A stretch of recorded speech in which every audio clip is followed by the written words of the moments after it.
భార్యాభర్తల మధ్య జరిగిన ఓ గొడవ అనంతర పరిణామం డాక్టర్లనే కాకుండా ప్రతి ఒక్కరిని ఆశ్చర్యానికి గురిచేస్తోంది. 28 ఏళ్ల వయసున్న ఓ మహిళ అక్షరాల 5,78,000 రూపాయలను మింగేసింది. నమ్మడానికి డబ్బేమైన రుచికరమైన ఆహారమా అని సందేహం కలిగినా ఇది అక్షర సత్యం.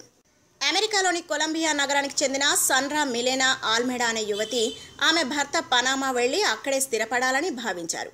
కానీ అనుకోకుండా జరిగిన గొడవ వల్ల వారిద్దరూ విడిపోయారు. ఇంట్లో ఉన్న సామాన్లను అమ్మి చెరిసగం పంచుకోవాలనుకున్నారు.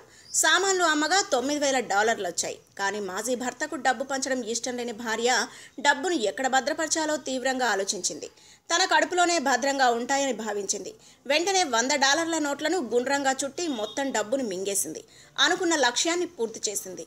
నోట్లపై ప్లాస్టిక్ పూత ఉండటంతో కడుపులో జీర్ణం కావు. దీంతో మల విసర్జనతో బయటకు వస్తున్న నోట్లను శుభ్రపరిచి దాచడం మొదలుపెట్టింది. కానీ సమయం పెరిగిపోతుండటంతో కడుపులో నొప్పి మొదలైంది. దీంతో హుటాహుటిన హాస్పిటల్లో చేరాల్సి వచ్చింది. కడుపులో నొప్పి వస్తుందంటూ వైద్యులకు చెప్పింది.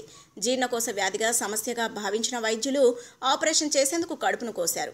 దీంతో వైద్యులందరూ షాక్కు గురయ్యారు. $100 నోట్లను చూసి అవాక్కయ్యారు. దీంతో అసలు విషయం బయటపడిందని ఆపరేషన్ అనంతరం కడుపులో ఉన్న $5,700 ఆమెకు అప్పగించారు. విషయం తెలుసుకున్న పోలీసులు నిందితురాలిపై ఎలాంటి కేసు నమోదు చేయాలనుకోవడం లేదని తెలిపారు. If you like the video, please like us and subscribe Tollywood Nagar.